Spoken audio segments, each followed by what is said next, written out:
Assalamualaikum warahmatullahi wabarakatuh. Kita lanjut lagi di sini. Kali ini kita akan membahas mengenai elemen input pada sistem pneumatik dan elektropneumatik. Apa sih perbedaannya, ya gitu kan? Oke. Selanjutnya kita bisa lihat di sini ada elemen input seperti video sebelumnya. Gitu. Cuma di sini mungkin ada versi lengkapnya untuk simbolnya. Oke, ini ada yang push button biasa, ada yang seperti ada cekungan gini ya. Ada cekungan, ini dinamakan deten. Nah, ketika kita sekali tekan, maka dia akan tertahan. Nah, untuk mengembalikan atau untuk rilis, kita tekan sekali lagi. Seperti itu. Jadi semuanya sama. Ketika yang tidak ada cekungannya ini, maka ketika ditekan dan dilepas, dia akan kembali. Oke, ketika ada cekungannya ini atau deten, maka ketika kita tekan, kita lepas, dia masih akan tertekan. Ingin merilis atau mengembalikannya lagi, maka kita tekan sekali lagi, baru dia kembali. Seperti itu. Oke, ini perbedaannya. Untuk pneumatik, ini ada input dan limit switch secara pneumatik. Kalau elektropneumatik, ini ada input, limit switch, dan ada sensor. Oke, ini merupakan push button valve 3/2, mana di sini ada perbedaan. Kalau di sini ini adalah normally close dan di sini ini adalah normally open. Itu ya. Jadi pada rangkaian pneumatik itu berbeda pada rangkaian kelistrikan lainnya kalau terkait valve-nya ini. Kalau seperti ini adalah normally close. Ya, jadi bukan normally open ya. Ini adalah normally close. Nah, ini baru normally open seperti itu. Nah, di sini sudah ada rangkaian sederhana di mana nanti push button ini akan masuk ke manometer. Seperti itu. Nah, terus ini di sini ada, saya biasanya nyebutnya terminal udara atau biasa disebut manifold. Oke, ini manifold dapat dari air service unit. Nah, ini selangnya lewatnya sini. Oke, seperti ini ya. Mari kita contohkan.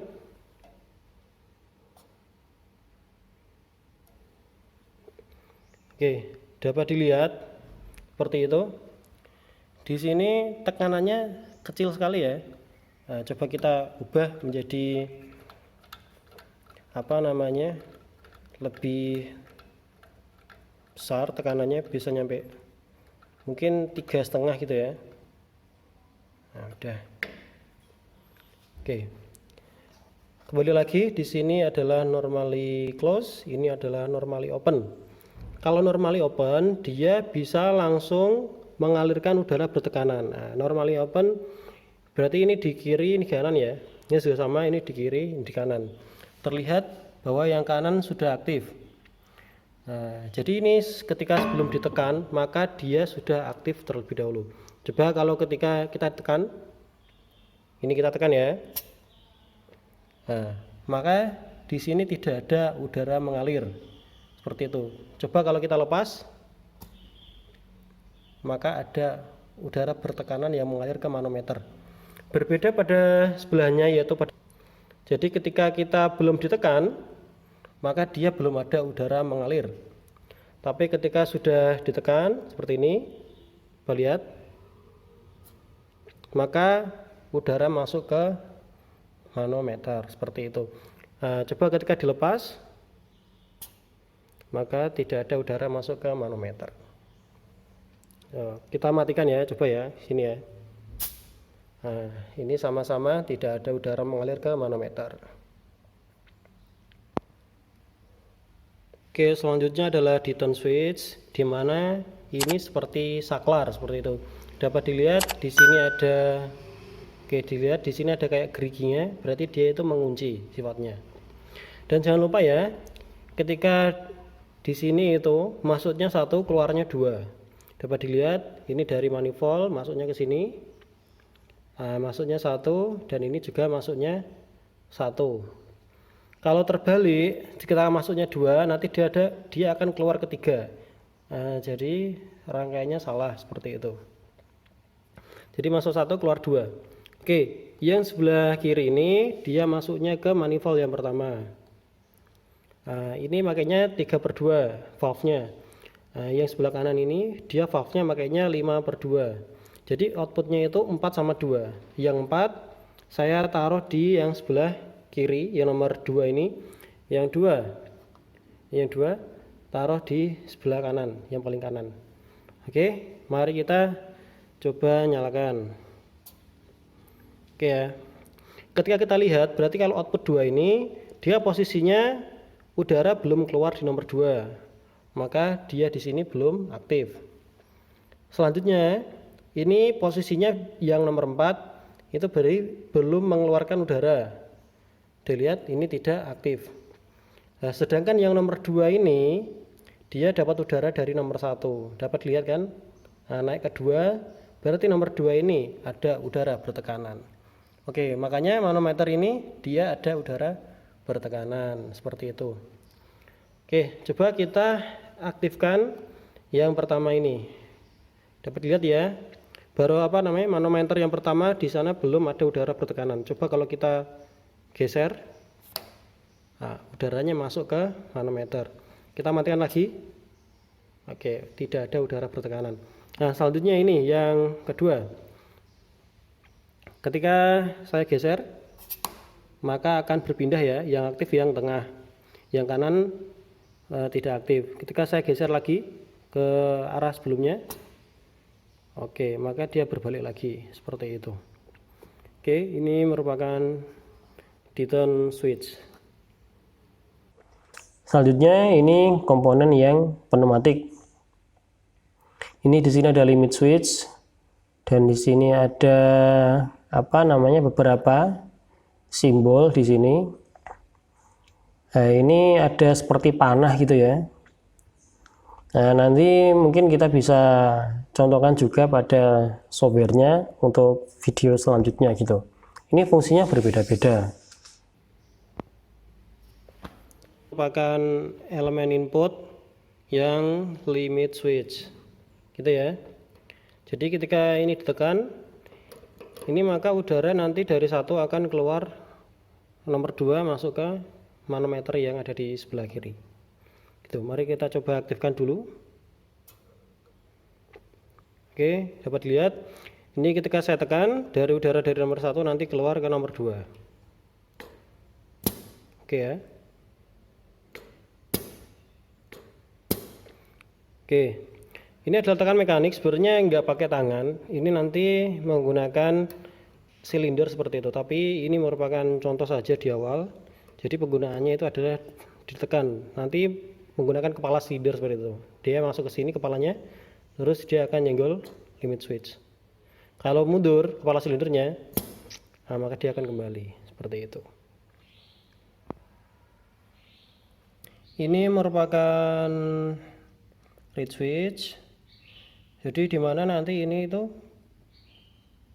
penggunanya sama seperti limit switch, tapi dia aktifnya itu ketika dia tertarik oleh medan magnet seperti itu. Jadi tidak menggunakan disentuh seperti itu atau terkena kepala silinder, tapi di sini menggunakan magnet. Jadi di sini ada magnetnya juga. Ini bagian bawahnya. Nanti ketika ada magnet, dia posisinya di dalamnya itu akan ada yang tertarik. Nah, sehingga nanti udaranya masuk dari nomor 1 keluar ke nomor 2. Nah, ini ya, masuk dari nomor 1 ini keluar nomor 2. Seperti itu. Ini jadi kita sudah pasang alatnya ini. Nah, ini juga sudah saya sediakan magnet. Jadi ini magnet ya. Coba kita tempel. Nah, dia nempel di sini. Kita cabut lagi. Nah, jadi ketika ini saya dekatkan sama magnet, maka nanti udara akan masuk ke manometer. Nah, jadi selang dari nomor 1 ini ke sini, terus keluar nomor 2. Nah, masuk ke manometer gitu. Ini saya dekatkan magnet ke bawah ya. Coba kita lihat. Oke. Nah, dapat dilihat ini tersambung seperti itu. Coba kalau Kita lepas. Nah. Nah. Oke, seperti itu. Ini merupakan reed switch. Oke, ini merupakan reed switch. Oke, selanjutnya ini ada yang elektropneumatik. Di sini seperti video sebelumnya ini ada tombol. Oke, ini merupakan elemen input pada sistem elektropneumatik. Di sini sudah ada dua tombol yang sudah dirangkai seperti itu. Yang pertama yaitu adalah tombol deton, di mana kalau ini ditekan, oke lihat ya, ditekan, maka dia tidak kembali seperti itu. Lihat ini tingginya berbeda. Ketika ditekan, maka dia akan kembali ke posisi semula. Seperti itu ya. Nah, terus yang bawahnya ini adalah push button biasa, maka ketika ditekan dia akan aktif seperti itu. Ketika dilepas dia akan tidak aktif atau kembali seperti semula. Oke, ini sudah dirangkai. Jadi ini dapat plus 24 volt di sini, masuk ke yang deton, keluar nanti dia ke lampu yang pertama seperti itu. Seperti juga yang tombol kedua yaitu untuk push button. Jadi dia dapat 24 volt masuk ke sini, nomor 13, nomor 14-nya dia keluar juga ke lampu seperti itu. Oke, mari kita jalankan. Oke, yang pertama ya, yang tombol deton. Ketika kita tekan, oke, ini lampunya menyala dan tidak mati gitu, karena dia deton, jadi dia seperti saklar gitu. Ketika kita tekan lagi, maka dia mati. Berbeda dengan push button, ketika kita tekan, maka dia menyala. Ketika kita lepas, dia akan mati. Oke, ini merupakan komponen elemen input pada sistem elektropneumatik. Oke, selanjutnya ini adalah limit switch yang digunakan pada sistem elektropneumatik. Di sini dapat dilihat kontaknya, sumbernya itu dari nomor 1, nomor 2 itu berarti dia normally close, 1 sama 4 berarti itu normally open. Dapat dilihat ini yang nomor 1.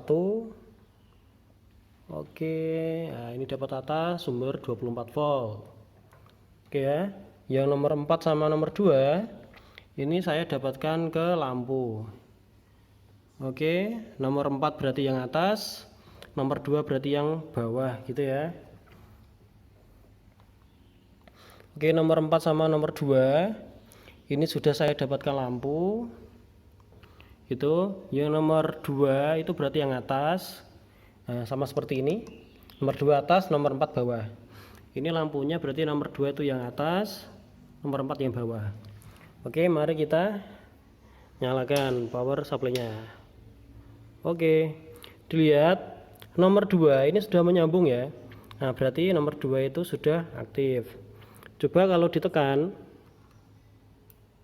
yang aktif jadi yang bawah yaitu nomor 4 ketika sudah tekan. Ketika dilepas, kembali ke nomor 2. Oke, seperti itu. Selanjutnya ini adalah merupakan limit switch pada sistem elektropneumatik. Dapat dilihat, ini ketika silinder maju, maka sensornya aktif ya. Ini menggunakan magnet juga. Jadi ketika silinder maju, ini saya taruh depan. Kalau silinder mundur, harusnya ini yang aktif gitu. Karena ini enggak saya pasang, berarti ini kalau mundur pun ini enggak aktif. Nah, ini harus dapat 24 volt sama 0 volt. Nanti outputnya itu yang tengah.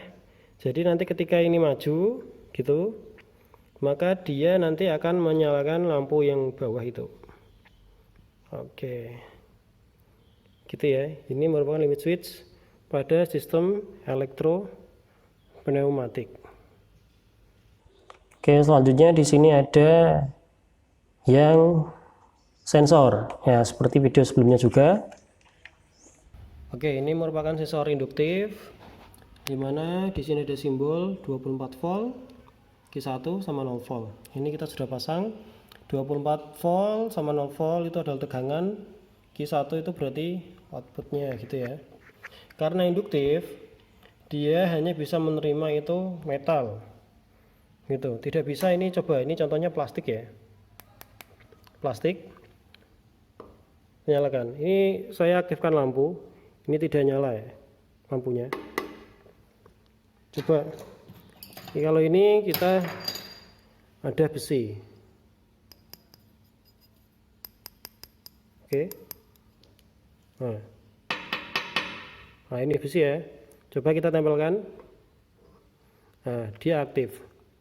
Oke, ini merupakan sensor induktif. Oke, selanjutnya ini adalah sensor kapasitif. Dapat dilihat ada tulisannya 24 volt, Q1 sama 0 volt. Oke, 24 volt sama 0 volt itu tegangannya, Q1 adalah outputnya. Sama nanti dia akan menyalakan lampu, gitu ya.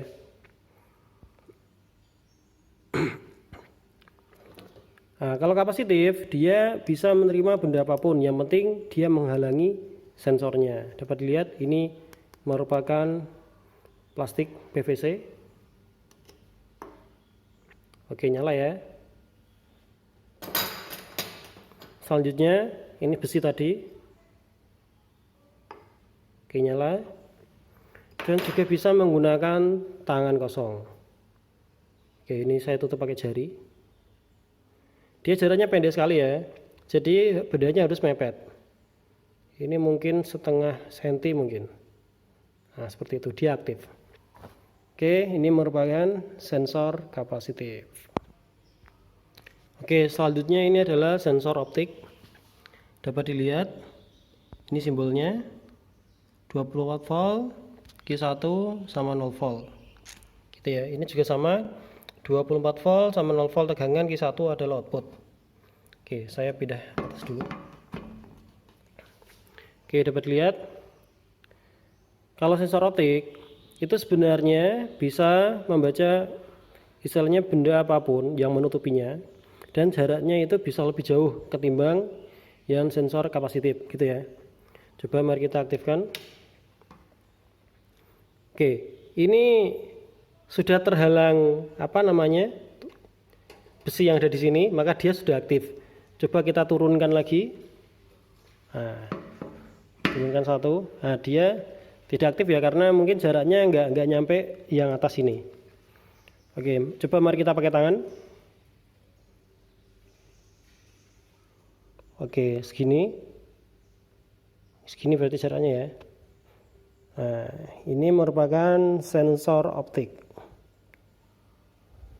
Dia memantulkan cahaya seperti itu, nanti diterima lagi oleh sensornya. Oke, selanjutnya adalah sensor magnet. Dapat dilihat logonya, simbolnya ini 24 volt, Q1 0 volt. Nah, ini berarti 24 volt sama 0 volt adalah tegangan, Q1 adalah outputnya gitu ya. Kita sudah sambungkan ke lampu. Mari kita coba. Kalau sensor kapasitif itu harus menggunakan magnet. Coba. Nah, dia nempel ya, berarti dia magnet ya. Cabut. Ini bulatan magnetnya. Ketika kita dekatkan magnet, maka dia akan aktif seperti itu.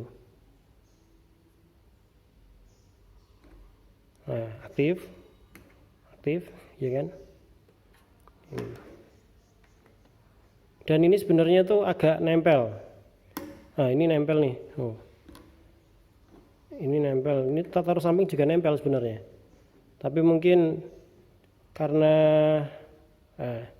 agak ke belakang tadi nggak bisa. Ini agak ke depan bisa ini. Nah, ini agak ke depan bisa. Oke. Aktif ya kan? Coba ini saya cabut. Nah, nggak aktif. Oke, terima kasih untuk video kali ini. Jika ada yang ingin ditanyakan, silakan tanya pada kolom komentar. Terima kasih. Wassalamualaikum warahmatullahi wabarakatuh.